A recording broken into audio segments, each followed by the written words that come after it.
बिस्मिल्लाहिर्रहमानिर्रहीम। Dear student, अस्सलाम वालेकुम। कैसे हैं सब लोग? उम्मीद करता हूँ आप सारे ठीक होंगे। अच्छा जी, आज हम लोग ना अपने चैप्टर नंबर 1 की जो मेजर ब्रांचेस थी, हमारे मेजर फील्ड्स थे बायोलॉजी से रिलेटेड, आज इंशाल्लाह हम लोग उनको ख़त्म करने जा रहे हैं और उसके बाद फिर इंशाल्लाह हम लोग अपने तफसीली टॉपिक्स की तरफ मूव ऑन करेंगे। तो चलें जी, बायोलॉजी हमारे पार्ट 1 की स्टार्ट है जी। चैप्टर नंबर 1 है ब्रांचेस ऑफ बायोलॉजी, या चौथा पाँचवा हमारा लेक्चर कंसेक्टिव चल रहा है।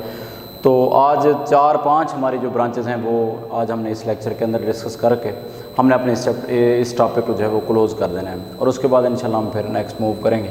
अच्छा जी, आज की जो हमारी ब्रांच है बायोलॉजी की, दैट इज़ नोन एज पेलियोंटोलॉजी, इसको हम लोग डिस्कस करते हैं। पेलियोंटोलॉजी ये वो ब्रांच है जिसमें हम लोग ना स्टडी करेंगे, स्टडी अबाउट फॉसिल्स। हम लोग बायोलॉजी की इस शाख के अंदर फॉसिल्स की स्टडी करेंगे। तो चलते हैं जी, सबसे पहले हम बात करते हैं कि जी फॉसिल्स क्या हैं और उसके बाद हम लोग अपना नेक्स्ट टॉपिक देखेंगे। फॉसिल्स हमारे पास, these are the dead remains of, these are dead remains of living organism. ज़िंदा जानदारों की ना ये मुर्दा बाक़ियात हैं, लिविंग ऑर्गेनिज़म्स।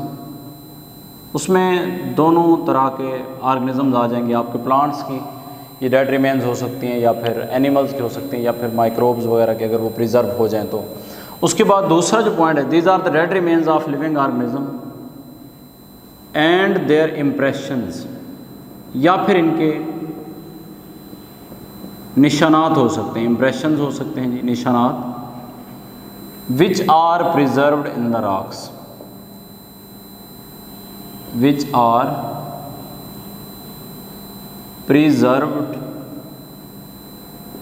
इन रॉक्स, जो चट्टानों के अंदर महफूज हो चुके हैं। तो हम लोग ऐसी मुर्दा बाक़ियात को, पौधों और जानवरों की मुर्दा बाक़ियात को जो चट्टानों के अंदर जो है वो बिल्कुल प्रिजर्व होकर रह गई हैं, या फिर जानदारों के इम्प्रेशंस, मैंने वर्ड यूज़ किया है।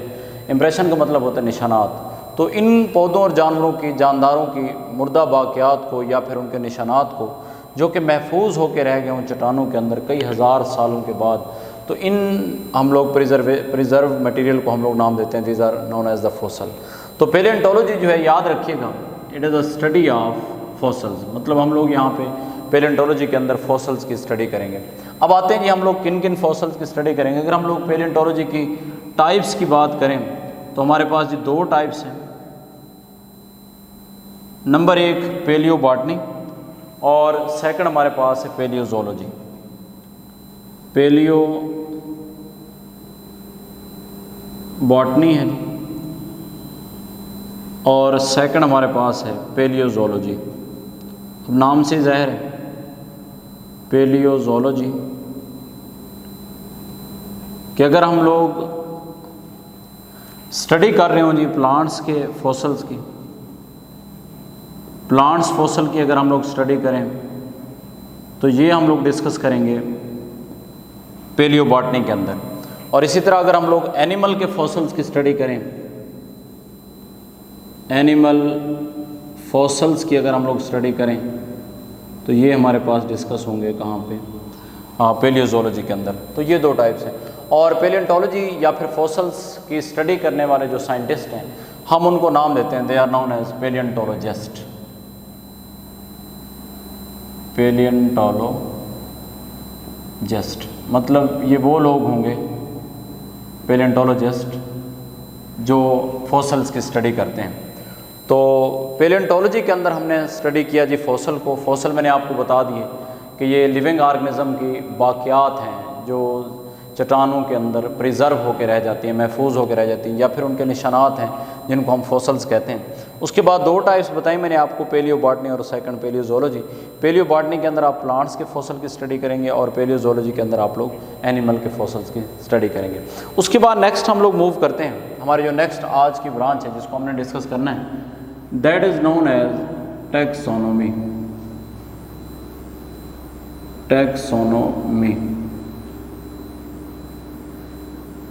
टैक्सोनॉमी में हम लोग दो बड़े काम करेंगे। एक हमारे पास है जी नेमिंग और सेकंड हमारे पास है क्लासिफिकेशन। मतलब ये कि टैक्सोनॉमी हमारे पास बायोलॉजी की वो शाख है जिसमें हम जानदारों की नेमिंग करेंगे, उनको नाम देंगे और साथ साथ हम उनको क्लासिफाई करेंगे, उनकी ग्रोह बंदी करेंगे। अब क्वेश्चन ये है कि नेमिंग हम कैसे करेंगे। नेमिंग के लिए हमारे पास बाइनोमियल नॉमेनक्लेचर के ज़रिए हम जानदारों को साइंटिफिक नेम देंगे। बाइनोमियल नॉमेनक्लेचर के ज़रिए हम लोग जानदारों को साइंटिफिक नेम देंगे। और उसके बाद जो क्लासिफिकेशन है ये हमने किस बुनियाद पे करनी है। हम लोग जानदारों की जो क्लासिफिकेशन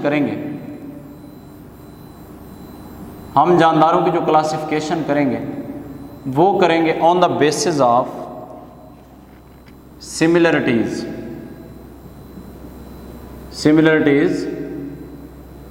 एंड डिफरेंसेस, यानी जानदारों के दरमियान सिमिलरिटीज़ और डिफरेंसेस की बुनियाद पे हम लोग जानदारों की क्लासिफिकेशन करेंगे। मतलब हमारा जो मेजर टारगेट है टैक्सोनॉमी बायोलॉजी की ब्रांच के अंदर, हमारा मेजर टारगेट ये है कि हम जानदारों को साइंटिफिक नेम दें। और वो नेम मैंने आपको बताया हम किस मेथड के ज़रिए दे रहे हैं। बाइनोमियल नोमेनक्लेचर जो है हमारे पास, ये साइंटिफिक नाम देने का जो एक साइंसी हमारे पास तरीका है बाइनोमियल नोमेनक्लेचर, उसके मेथड के ज़रिए हम लोग जानदारों को साइंसी नाम देंगे। और उसके बाद हमने जानदारों को की क्लासिफिकेशन करनी है। क्लासिफिकेशन हम लोग करेंगे on the basis of similarities and difference. मतलब जिन जिन जानदारों में सिमिलरिटीज़ आपको नज़र आएंगी हम उनका एक अलग से ग्रुप बना देंगे, और जो उनमें इख्तलाफात या डिफरेंसेस जिनमें नज़र आएंगे हम उनका एक सेपरेट ग्रुप बना देंगे। और ये बात आपने याद रखनी है कि ये जो क्लासिफिकेशन हम करेंगे, हम ये क्लासिफिकेशन करेंगे ग्रुप्स के अंदर, जानदारों के हम गिरोह बनाएंगे ग्रुप्स के अंदर, और उसके बाद हम लोग बनाएंगे सब ग्रुप्स। यानी हम जानदारों की क्लासिफिकेशन ग्रुप्स और सब ग्रुप्स के अंदर करेंगे। लेकिन किस बेस पे हम लोगों ने जानदारों की क्लासिफिकेशन करनी है, मैंने आपको बताया on the base of similarities and differences. उसके बाद हम लोग मूव करते हैं कि जितने भी हमारे पास सिमिलर ऑर्गेनिज़म होंगे जिनमें खुसूसियात तकरीबन एक जैसी हों, हम उनको सेम ग्रुप के अंदर जो है वो रखेंगे। सिमिलर ऑर्गेनिज़म जो है जितने भी हैं उनको हम लोग हमेशा सेम ग्रुप के अंदर रखते हैं। क्लासीफाई उसकी जो क्लासिफिकेशन है हम लोग सेम ग्रुप के अंदर जो है वो करेंगे। तो ये हमारे पास मेजर टारगेट है टैक्सोनॉमी का, नेमिंग और क्लासिफिकेशन।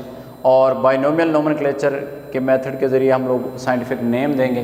क्लासिफिकेशन हमने करनी है सिमिलरिटीज़ और डिफरेंस की बुनियाद पे। क्लासिफिकेशन के लिए हमने करना क्या है, हमने जानदारों को गिरोहों के अंदर या फिर सब गिरोहों के अंदर, छोटे गिरोहों के अंदर डिवाइड करना है। और हमने ये माइंड में रखना है कि जो जानदार बिल्कुल सिमिलर कैरेक्टर वाले होंगे हम उनको बिल्कुल सेम ग्रुप के अंदर जो है वो रखेंगे। तो ये हमारे पास है टैक्सोनॉमी। उसके बाद चलते हैं जी अपने नेक्स्ट डिफाइन की तरफ। नेक्स्ट डिफाइन आज के हमारे पास है, नेक्स्ट जो मेजर फील्ड है दैट इज़ एम्ब्रियोलॉजी। एम्ब्रियोलॉजी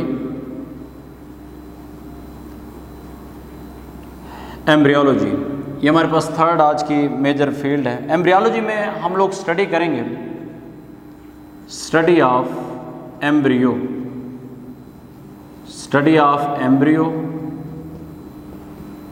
हम लोग एम्ब्रियो की स्टडी करेंगे। अब क्वेश्चन ये है कि हम लोग एम्ब्रियो जो है वो किससे बोलते हैं। एम्ब्रियो याद रखिएगा, हम अनबॉर्न कंडीशन को बोलते हैं, किसी भी जानदार की अनबॉर्न कंडीशन, या हम इसको उर्दू में नौ मौलूद कहते हैं। मतलब वो जानदार जो भी पूरा बना ना हो या वो जानदार जो पैदा ना हो और नौ मौलूद हो, अनबॉर्न कंडीशन, हम उसको एम्ब्रियोलॉजी बोलते हैं।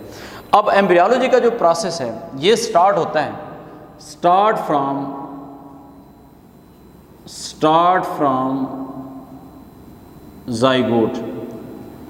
जाइगोट के बाद जो है एम्ब्रियो का प्रोसेस स्टार्ट होता है। अब जाइगोट जो है वो क्या है, जाइगोट याद रखिएगा ये फर्टिलाइजेशन के प्रोसेस के बाद हमारे पास, यानी जब हमारे पास स्पर्म और एग आपस में मिलते हैं, स्पर्म और एग आपस में मिल जाएं, तो इन दोनों के मिलने से हमारे पास जो न्यू चीज़ बन रही है वो हमारे पास होगा जाइगोट होगा। और जिस अमल के ज़रिए ये बना है उसको हम नाम देते हैं दैट इज़ कॉल्ड फर्टिलाइजेशन। ये प्रोसेस हमारे पास है फर्टिलाइजेशन। मतलब ये कि फर्टिलाइजेशन के प्रोसेस के नतीजे में हमारे पास बनता है ज़ाइगोट, और अब इस ज़ाइगोट ने मुख्तलिफ स्टेप्स से गुज़र के कंप्लीट या मुकम्मल ऑर्गेनिज़म में कन्वर्ट होना है। होल ऑर्गेनिज़म जब इससे बनेगा तो ये जो प्रोसेस है ज़ाइगोट से लेकर होल ऑर्गेनिज़म बनने तक के, मतलब ज़ाइगोट में इतनी सारी चेंजेस आएंगी कि ज़ाइगोट चेंज होते होते होते स्टेप वाइज एक मुकम्मल जानदार में चेंज होगा। तो जो जिन जिन तब्दीलियों से गुजरे हम इन प्रोसेस को नाम देते हैं दैट इज़ अ डेवलपमेंट। हम इसको नाम देंगे जी डेवलपमेंट। मतलब ये कि हम लोगों ने एम्ब्रियोलॉजी के अंदर एक तो हमने एम्ब्रियो की स्टडी करनी है और साथ साथ हमने मुकम्मल जानदार बनने तक का जो प्रोसेस है जिसे हम डेवलपमेंट कह रहे हैं हमने साथ साथ उसको भी डिस्कस करना है। तो ज़ाइगोट से होल ऑर्गेनिज़म से बनने से पहले तकरीबन 3 मंथ का हमारे पास जो ज़ाइगोट के बाद की जो डिवीज़न है ये हमारे पास होगी एम्ब्रियो, ये कहलाएगी एम्ब्रियो। और उसके बाद 4 मंथ से 9 मंथ तक अगर आप ह्यूमन बीइंग की बात करें तो 9 मंथ तक का जो हमारे पास प्रोसेस होगा ये हमारे पास कहलाएगा जानदार जो है फीटस। इसको हम फीटस बोलते हैं। मतलब एम्ब्रियो और फीटस में फ़र्क आपको बता चलूँ, 3 मंथ तक की ज़ाइगोट के बाद की जो डिवीज़न है वो एम्ब्रियोनिक कंडीशन है, और उसके बाद चौथा, पाँचवा, 9वें मंथ तक का जो जानदार होगा मुकम्मल जानदार बनने तक की जो स्टेज है उसमें हम इसको फीटस बोलेंगे। तो एम्ब्रियो और फीटस। तो बायोलॉजी की इस शाख के अंदर हमने एक तो एम्ब्रियो की स्टडी करनी है और साथ साथ हमने ये देखना है कि वो किस प्रोसेस से गुजर के, डेवलपमेंट के प्रोसेस से गुजर के कि कैसे जो है वो मुकम्मल जानदार बनता है। ये सारा कुछ हम लोग इसमें देखेंगे, हम देखेंगे एम्ब्रियोलॉजी के अंदर। और मैंने आपको ये बताया कि हमारे पास जो ज़ाइगोट है ये कैसे बनता है। स्पर्म मिलेंगे हमारे पास गैमीट की फॉर्म में और एग हैं, ये दोनों गैमीट हैं हमारे पास। स्पर्म जो है मेल गैमीट्स हैं, एग जो है ये फीमेल गैमीट है। जब ये दोनों गैमीट आपस में मिलेंगे तो प्रोसेस होगा फर्टिलाइजेशन का और हमारे पास बनेगी ज़ाइगोट। ज़ाइगोट फिर मज़ीद आगे डिवाइड होगा और ज़ाइगोट डिवाइड होकर मुकम्मल जानदार में जो कन्वर्ट होगा। ज़ाइगोट से मुकम्मल जानदार बनने तक के जितने भी स्टेप्स हैं ये सारे डेवलपमेंट में आते हैं। तो हम लोगों ने क्या करना है, एम्ब्रियोलॉजी के अंदर हम लोगों ने स्टडी करनी है एक तो एम्ब्रियो की, और साथ साथ हमने डिस्कस करना है प्रोसेस ऑफ डेवलपमेंट। हमने साथ साथ डेवलपमेंट के प्रोसेस को भी स्टडी करना है। तो ये हमारे पास बायोलॉजी की ब्रांच जो है ये एम्ब्रियोलॉजी कहलाती है। उसके बाद चलते हैं ये अपने नेक्स्ट ब्रांच की तरफ। नेक्स्ट ब्रांच हमारे पास है एवोल्यूशन।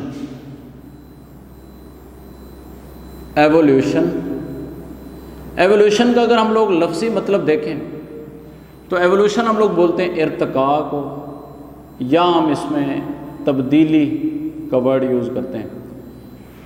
बायोलॉजी की इस शाख के अंदर जिसको हम एवोल्यूशन बोल रहे हैं इसमें हम लोग किसी भी जानदार की एंसेस्ट्रल हिस्ट्री की बात करेंगे।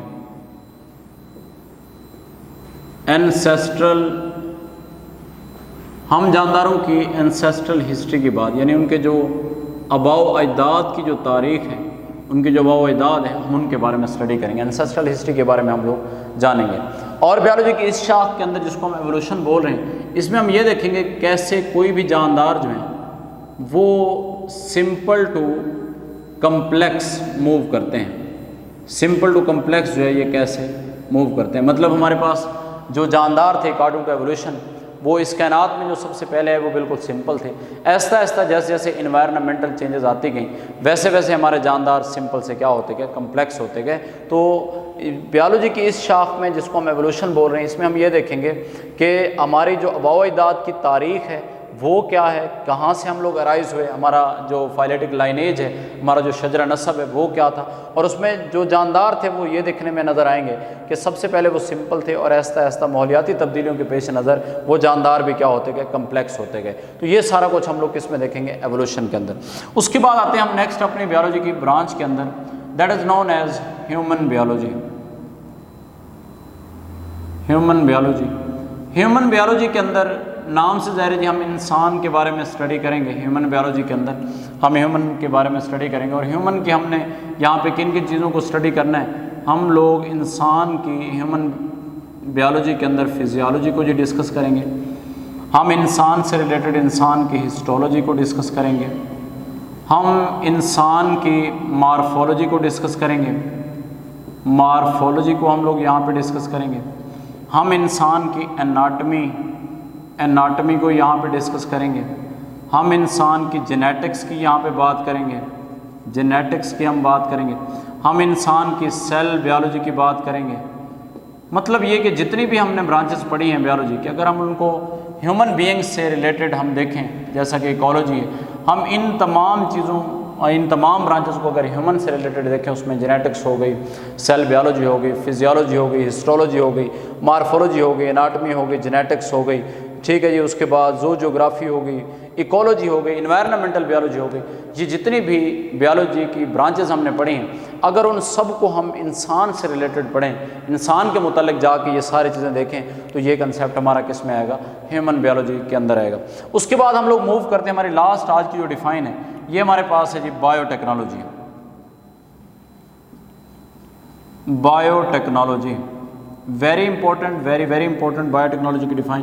पहली बात ये बताता चलूँ कि बायोटेक्नोलॉजी जो है ये आपका एक रिसेंट फील्ड है, मतलब हाल ही में चंद सालों के अंदर अंदर इस फील्ड ने बड़ी जो है वो तरक्की की है। तो चलते हैं जी इसकी प्रॉपर डिफ़ाइन की तरफ। तो ये हमारे पास स्टडी है बायोटेक्नोलॉजी, जिसमें हम लोग यूज़ ऑफ लिविंग ऑर्गेनिज्म करेंगे, यूज़ ऑफ लिविंग ऑर्गेनिज्म हम करेंगे, जिंदा जानदारों का हम यहाँ पे इस्तेमाल करेंगे।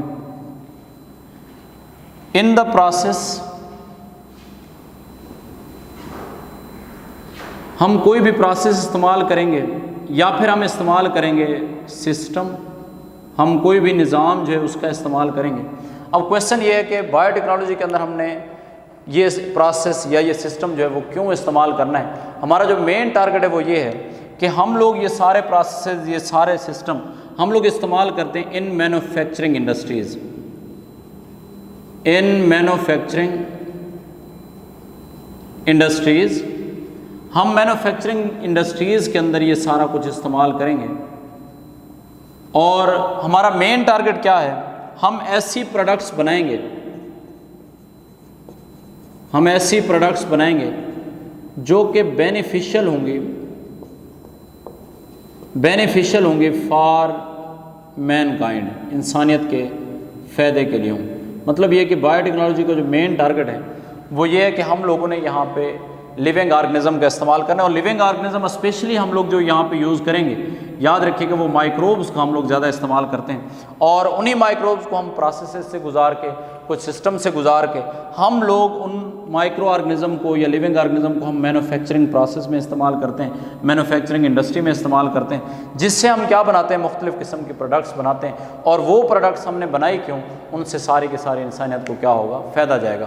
तो ये हमारे पास है बायोटेक्नोलॉजी। मैं एग्जांपल देता हूँ कि हम लोग बायोटेक्नोलॉजी की मदद से क्या क्या बना चुके हैं जिससे इंसान को जो है वो फ़ायदा हो रहा है। इसमें मैं कमर्शियल लेवल पे अगर हम बात करें कि कमर्शियली हमें क्या बेनिफिट है, तो पहला बेनिफिट मैं आपको इंसुलिन की फॉर्म में बताता हूँ कि इंसुलिन हमारे पास प्रोटीन है जो कि लिविंग ऑर्गेनिज्म का इस्तेमाल करके हमने बायोटेक्नोलॉजी की मदद से इंसुलिन प्रोटीन जो है वो बनाई है। और इंसुलिन प्रोटीन आज हम कमर्शियली सेल करके मार्केट के अंदर बेच के हम इसको ग्लूकोज की जो लेवल है उसको कम करने के लिए हम इस्तेमाल कर रहे हैं। इसी तरह 2-3 और एग्जांपल आपके साथ शेयर करूँ, जैसे कि हमारे पास बीटा एंड्रोफिन है, बीटा एंड्रोफिन ये हमारे पास एक हार्मोन है जी। इसी तरह इंटरफेरॉन्स हैं। तो ये वो प्रोडक्ट्स हैं जो हम लोग मार्केट के अंदर कमर्शियली तौर पे हम लोग ये बेच रहे हैं और इनसे हम लोग फ़ायदा जो है वो इंसानियत को दे रहे हैं और हमें भी बेनिफिट डायरेक्टली जा रहा है, साथ साथ इंसानियत की फलाह बहबूद के लिए भी ये सारी चीज़ें इस्तेमाल हो रही हैं। तो बायोटेक्नोलॉजी में हम लोगों ने करना क्या है, एक दफ़ा फिर से बताता चलो, हमने लिविंग ऑर्गेनिज्म का इस्तेमाल करना है, मुख्तलिफ प्रोसेस से उनको गुजारना है, सिस्टम से गुजारना है और उससे हमने बनाना क्या है कि मैन्युफैक्चरिंग इंडस्ट्रीज़ में हमने इस्तेमाल करके उन तमाम लिविंग ऑर्गेनिज्म को हमने इंसानियत के फ़ायदे के लिए हमने प्रोडक्ट्स बनाने। जैसे कि मैंने आपको इंसुलिन की एग्जाम्पल दी, बीटा एंड्रोफिन की एग्जाम्पल दी, इंटरफेरॉन की एग्जाम्पल दी। तो ये वो सारे प्रोडक्ट्स हैं जिनको हमने लिविंग ऑर्गेनिज्म का इस्तेमाल करके हमने बनाया है और इंसानियत के फ़ायदे के लिए आज इस्तेमाल हो रही हैं। अल्लाह हाफ़िज़ जी। नेक्स्ट इंशाल्लाह हम लोग बायो एलिमेंट्स हम स्टार्ट करेंगे। आज तक के लिए इतना ही काफ़ी है।